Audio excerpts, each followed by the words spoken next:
In today's video, I'm going to teach you how to scale a specific part of an object in Adobe Illustrator. This task may seem a bit daunting if you're new to vector graphics, but don't worry.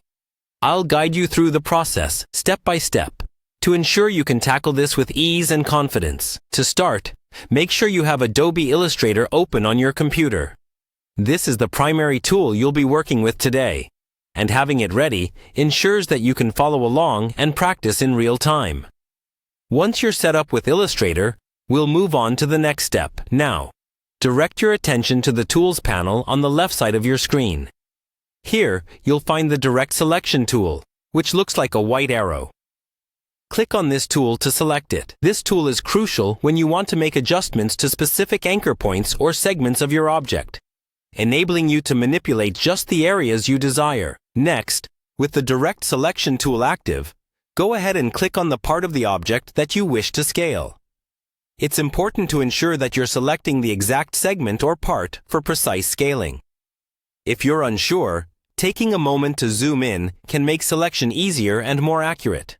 This focuses your view and allows for a more detailed approach, preventing accidental selection of other object parts. Once you've confirmed that the correct part is selected, you'll notice small squares, also known as anchor points, appear at various parts of your selection. Click on these edges or anchor points and you can start to scale. Simply click and drag to adjust the size. Moving the points inward will shrink the part, while dragging them outward will enlarge it. For more focused control, hold down the Shift key while scaling. This helps maintain the proportions of your selections, whether you're enlarging or reducing its size. And there you have it. By following these straightforward instructions, you now know how to scale a specific part of an object within Adobe Illustrator. This skill is particularly useful for designers needing to tweak parts of their project without altering the full object's dimensions. It's always a good idea to practice a few times to get comfortable with the scaling mechanics. Remember, Adobe Illustrator is a powerful tool with a rich array of features. Exploring these will only further your skills as a designer.